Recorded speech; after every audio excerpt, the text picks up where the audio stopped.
নমস্কার, আপনারা দেখতেন ডিজিটাল কাবিলার। আমি মোহন সিং। এই মুহূর্তে আসানসোলের আমরা একটা পুকুরে আছি, আর এইখানে কর্পোরেশন এলাকাতে পুকুর বলা যাচ্ছে যে এই ঠিক আসানসোল জেলা হাসপাতালের ঠিক অপোজিটে পানি ট্যাঙ্কির কাছেই এই পুকুরে দেখতে পাচ্ছেন আপনারা যে পুকুরে আশেপাশে ভরাট করার কাজ চলছে।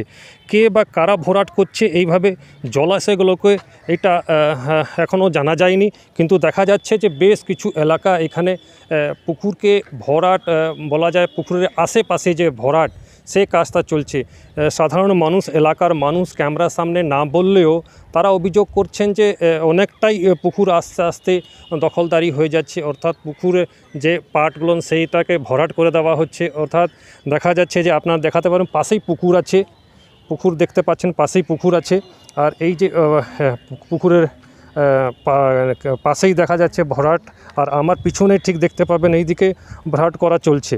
আর প্রায় মানুষরা এই জলের উপরে যে জীবন, নিজেদের স্নান এবং বাসনপত্র ধোয়ার, বাড়ির অন্যান্য কাজ এই পুকুরের উপরে ডিপেন্ড করেন, কাপড় কাচা থেকে নিয়ে স্নান করা থেকে নিয়ে। কিন্তু দেখা যাচ্ছে এখন মানুষ ধীরে ধীরে আস্তে আস্তে করে ব্যবহার করতে পারছে না। কারা এই পুকুরকে ভরাট করছে এখনও জানা যায়নি। একটু আগেই দেখা যাচ্ছে যে একটু আগেই বিএলআরও দপ্তর থেকে আধিকারিকরা এসছে, তারা এই পুকুরটাকে দেখে গিয়েছেন এবং তারা একটা ইনকোয়ারি দেখছেন যে কিভাবে কোন লোক এই পুকুরকে ভরাট করা হচ্ছে, এবং এইখানে যে ভরাটি দেখা যাচ্ছে কারা এই পুকুরের আশেপাশে যে জমি আছে তার জমিকে ভরাট করছে। এই একটা পুরো আসানসোল জুড়ে যদি কথা বলি, বেশ কিছু পুকুর আসানসোলে ভরাট করার এমনটাই অভিযোগ আসছে যে মানুষ যার ডিপেন্ড করে নিজের নিত্য প্রয়োজনের যে কাজ জলের, সেই এই পুকুর থেকেই তারা পূরণ করতে থাকে। এবং লাগাতার যেভাবে আসানসোলে পুকুর ভরাট করার যে অভিযোগ এক এক করে আসছে, দেখা যাচ্ছে আনেওয়ালা সময়ে জলের একটা সংকট একটা বেশি দেখা যাবে। এবং আমরা এখন এসেছি ঠিক আসানসোল মহকুমা জেলা হাসপাতালের সামনে, যে পানি ট্যাঙ্কি তার পিছনেই পুকুর পাশে যে ভরাট করার কাজ সে চলছে।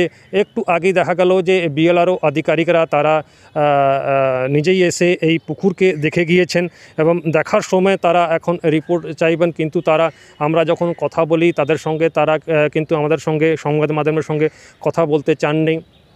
অর্থাৎ কিছু একটা গণ্ডগোল আছে যে আমাদের সঙ্গে কথা বলতে চাননি তারা। আসল 46 নম্বর ওয়ার্ডে একটা পুকুর ভরাটের খবর কালকেই পাওয়া গেছিল এবং সঙ্গে সঙ্গে বিএলআরওকে জানানো হয়েছিল যে ওখানে পুকুর ভরাট হচ্ছে, এবং মাননীয় মন্ত্রীর কাছে একটা ফোন আসে যেখানে পুকুর ভরাট হচ্ছে। আমি দেখলাম সঙ্গে সঙ্গেই উনি বিএলআরওকে বলে যে দেখুন তো অথেন্টিক কিনা খবরটা।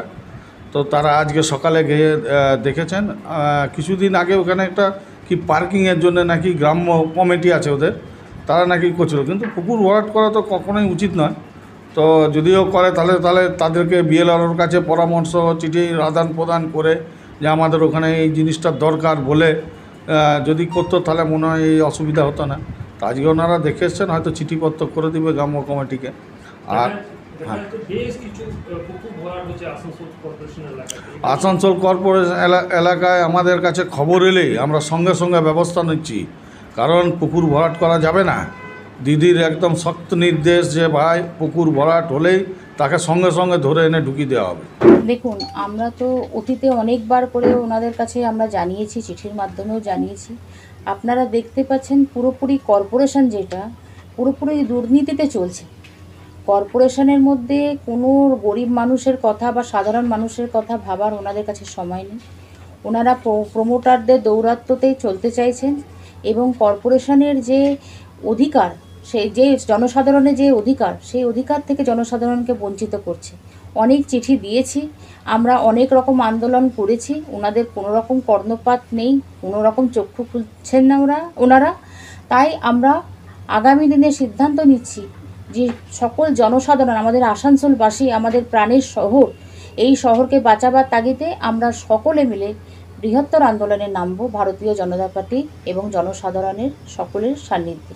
আধিকারিকরা তারা জানাচ্ছেন যে আমাদের অফিসাররা তারা এই বিষয়ে কথা বলবেন, কিন্তু দেখা যাচ্ছে যে যখন আমরা এখানে আসি যে হ্যাঁ নিশ্চয়ই একটা যে ভরাট করার কাজ চলছে, বেশ কিছু জায়গা দেখতে পাচ্ছেন যে পাশেই বাড়ি আছে, বাড়ির পাশেই দেখুন এই জায়গাটা পুরো যে পুকুরের কাছে যে পুরো বিষয়টা, আশেপাশে মানুষ ব্যবহার করে জল, এই জলের পাশে যে ভরাট করার যে কাজ সে এখনও কিন্তু চলছিল। এতে এখন কাজ আপাতত বন্ধ আছে, কিন্তু যে ভূমি দপ্তরের আধিকারিকরা তারা খতিয়ে দেখে গিয়েছেন।